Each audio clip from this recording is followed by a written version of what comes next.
Brighter Shores has bumped into some difficulties on launch, and a lot of people are either confused or really angry about the episodic system of the game. I made a video specifically for this topic, but today Andrew Gower, the lead developer, has released a pretty long explanation about this whole system, and seeing the communication is really great.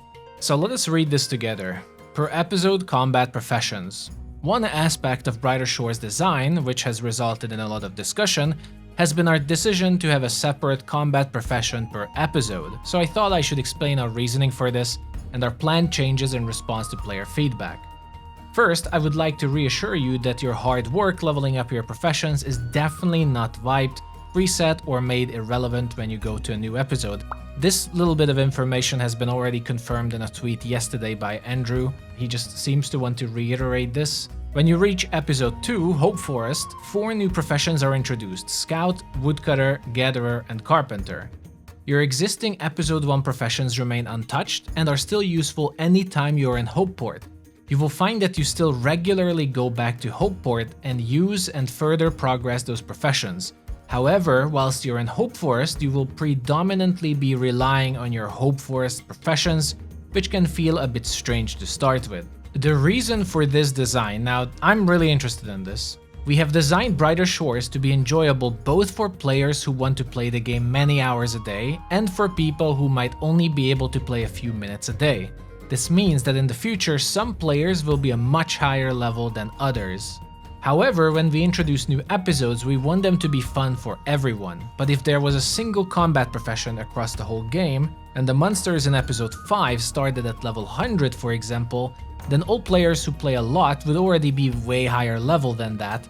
They would find it way too easy, skipping past a huge chunk of the start of the episode, and then find that they don't have much to do.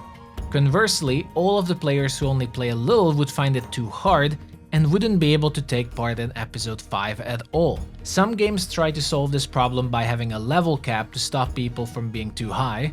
This cap is increased each update, and then they accelerate all characters up to the level of the latest content to stop people being too low. But this means every update results in a huge amount of dead content, and accelerating new players undermines the achievements of existing players. It also means people spend a long time stuck at a level cap with no further leveling possible. So I actually did think about this, and we did have discussions on the official Discord, well, not official, but the community Discord of the game about this. And not only it seems to be a solution to the ever-growing problem of MMOs that older content and expansions just become worthless, like it's just a chore that you have to level through when you create a new character or a new player joins, but also in this specific game, you know, free-to-play players won't be able to access everything. So with this solution, it kind of tackles that everyone will be able to constantly progress and do something meaningful, but when a new content comes out, then it's still going to feel fresh.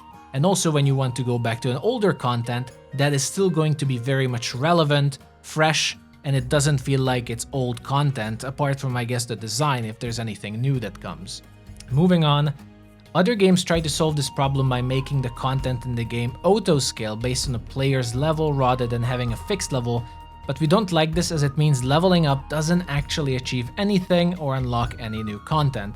I do agree with this. A lot of games like even, you know, Elder Scrolls, Skyrim, wherever you go, monsters just keep leveling up next to you. So you fight a spider at level 1, it's gonna be the same if you fight a spider at level 10.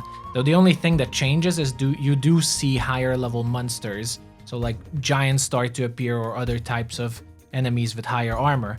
But scaling generally does remove the sense of progression. Whereas here, your sense of progression remains, and I do think monsters kinda scale with you too, so this is a rather weird statement because I don't really feel in combat that I'm getting stronger, especially with the same monsters that are just reskinned getting higher level. So this is a little bit confusing. I don't think they achieve that. Therefore, we have designed Brighter Shores in a different way. We have gone with what we call the breadth and depth system. It is not intended that you first finish episode 1, then go on episode 2, and never go back to episode 1 ever again. Instead, it is relatively easy to progress to each new episode, breadth, but even when you have reached the latest episode, you are nowhere near finished. Instead, you can at any time choose any of the episodes you have unlocked and continue to level up further in that episode, the depth, Each episode also has harder side quests for this purpose. These side quests are intended for players who want to put in many hours and give a further reason to keep leveling up your professions in earlier episodes. Over time, we plan to add even higher level side quests so that your Hopeport guard level will keep being useful for a long time. The difficulty of a side quest is indicated by its number of stars. So yes, I think I did mention this in the previous video that I released, but even in the tips video today, that yes, it is actually recommended to finish the episodes that are available to you, or at least rather unlock them, unlock everything you have, and then it will open up all the different professions, all the different interconnected recipes the game has, and then you find out what you can actually do. Because if you start grinding before that, you don't really know what your goal is, you don't know what you're looking forward to, like episode 3 unlocking blacksmithing and armor smithing, right? So then you know that you can craft better gear, or that there are epic items that you can create. But if you stop in episode 1 and 2, then you just never know that. And for some of these, yes, you do have to go back to even episode 1 or episode 2 for some of the resources, just like alchemy requires you to go and gather those resources in multiple different episodes. So I can definitely feel that in the content. I just think this is not explained well to players. The episodes are also heavily interlinked, so you will regularly find yourself going back and forth between them. For example, you might use your episode 3 combat to kill some monsters for potion reagents. You might then take these reagents back to episode 1 to make some potions, which you then use in episode 4. Once you reach episode 3, you can also start making your own weapons, which you can tune for use in any of the episodes 1 to 4. Further interlinking the back and forth between the episodes and allowing you to rapidly gear up in episode 4. So yes, this is exactly what I just said. It's just this is not really explained to the players. By the time someone reaches episode 2, most of them, well, not most of them, a lot of people are going to quit, just like we have already experienced, unfortunately. And I don't blame those people, but at the same time, the game does not really do a good job at... These are the things that are still yet to come. You still need to understand that this is how the game works, because none of this is really explained or even hinted at. Then moving forward, please give it a chance. I should also mention that all our testing has shown that once you get used to it, unlocking a fresh combat profession once in a while actually becomes quite fun.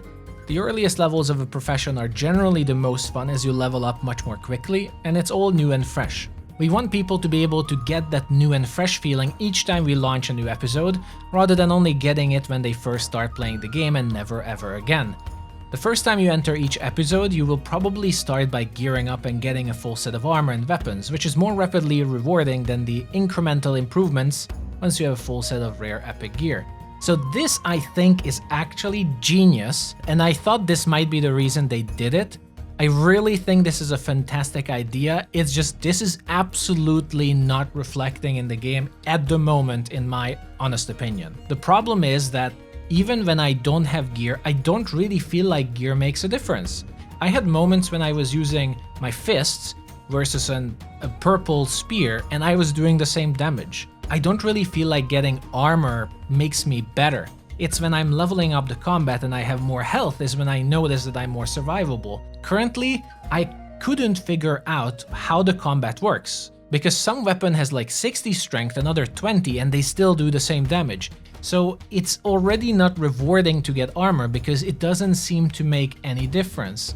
So I think this is brilliant, but it's just not really reflected in the gameplay. And that's actually one of the reasons why I think people are upset, because they say they want it to feel rewarding and fresh, but Scout gives you nothing new, right? We know skills are still yet to come, but leveling up Guard gives you nothing really. Then switching over to Scout gives you nothing. You just start over. And not many people will find joy in just going from 1 to 2 to 3 to 10 to 50 every single time without actually getting something. So if they want to do this system, it's all good.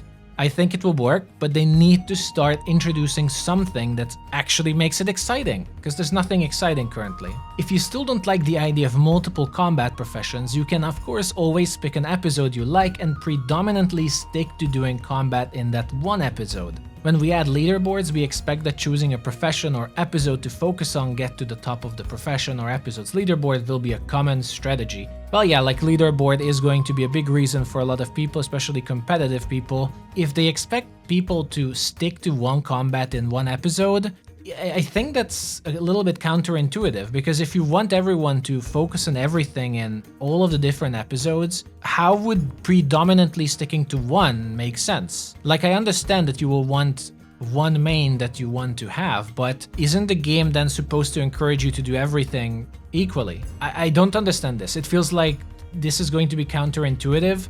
Or normally with this design, I would expect that if you only focus on one combat compared to the others, if you do this, you will just bump into a barrier and you wouldn't be able to properly continue or get stronger. So I don't know how that's gonna work either. Now, what are we going to change? Based on the feedback of those who find the reduced prominence of their Hopeport professions whilst in Hope Forest disconcerting, we are proposing to make a few changes. We have already made the first change. We have now changed the level shown next to your character name to be your total level across all professions in all episodes. This means that it doesn't disconcertingly jump back to 0 while you're in Hope Forest, and better emphasizes that nothing has been reset and that all of your earlier progress is still relevant. So I also did recommend this and mention this, and I'm actually happy they implemented it. I said it would be nice to show all your levels, like your level 50 guard and your level 10 scout. So that was my version. Instead, they just changed the level to be your maximum character level. I think my idea would have been more exciting, especially if you combine it with some other game mechanics, but let's read it further. We saw a player's suggestion that we could add some special content that relies on multiple combat levels to complete. For example, a boss monster that you need to be both a high-level guard and a high-level scout to defeat. We think that's a great idea, and we will definitely be looking to add content of this nature in the future. So this is exactly why I said my idea, because if they are actually gonna do this, which sounds fantastic, awesome, like this is a good reason for people to keep leveling up multiple professions, right? Multiple combat professions. But then wouldn't it make more sense to show that this person is level 50 guard and level 30 scout above their head, or if you hover over them or something, or check an information card, because then that's gonna be relevant. Your overall maximum character level is not that relevant then in that case. So if the level requirements are for combat level, then that would make more sense to combine the maximum combat levels than not all the professions, but we'll see. We obviously need to better communicate our breadth and depth system. Not only are people left thinking that once they move on to episode 2 their guard skill will be forever useless, it really won't, but some people are also trying to complete all of the episode 1 side quests before even starting episode 2, and then finding it too grindy. Well, it is absolutely grindy. This post is a first step towards solving this, but we also need to find a way to better communicate this in-game. We're open to suggestions on this one. One thing I plan on doing is showing the difficulty rating on the main quest as well as the side quests, so you can see that carrying on with the main quest first is easier than doing the side quests. I think this is a great idea because in episode 2 I think a lot of people are scared to fight the stag with the dryad, because I think it's level 10 and you're gonna be level 0 combat, and it's like your first quest, and people skip continuing the quest there, but you can actually beat that level 10 stag. So this is a great idea. Perhaps episode isn't the clearest word to describe the different sections of the game. I could change it to area or zone, but I'm not sure, as I liked emphasizing the episodic nature of the plot. So I also said that I think calling it episodes is bad, because initially people are going to think that these are separate worlds that you're progressing in and the game is not connected. But ultimately now I also think changing the name to area or zone is not gonna fix it. I think inherently the problem is in how the game is designed. It's not explaining you how it works. So I think what needs to happen is instead, so the moment you go to episode 2, I think there should be recipes that connect with episode 1, or have more tasks that you immediately have to go back and forth between episode 1 and 2, so that this is emphasized to the player that you didn't leave all your progress behind, but instead now you have a new zone and you have to work together with. But nonetheless, I'm interested what he's gonna come up with here. Conclusion. Hopefully this makes things a lot clearer, being able to add new episodes to the game that everyone can enjoy and without resulting in loads of that content is very important. We think our breadth and depth design achieves this, but perhaps we didn't explain it very well. And this is exactly what I feel too. It is either not explained well, but I also feel it's just not ready yet. And of course the game is still in early access, so that makes sense. But I think the tutorial section of the game is not supporting this idea. The tutorial section is just introducing you to grind, then go to episode 2 and grind, and there's no connection between the two. So naturally, people are gonna feel like, what the heck is going on? So I think that's the most important thing they need to improve, because now that I'm in episode 3, I can see the interconnections, but a lot of players who are not going to feel good about the system will never reach episode 3 before they quit the game.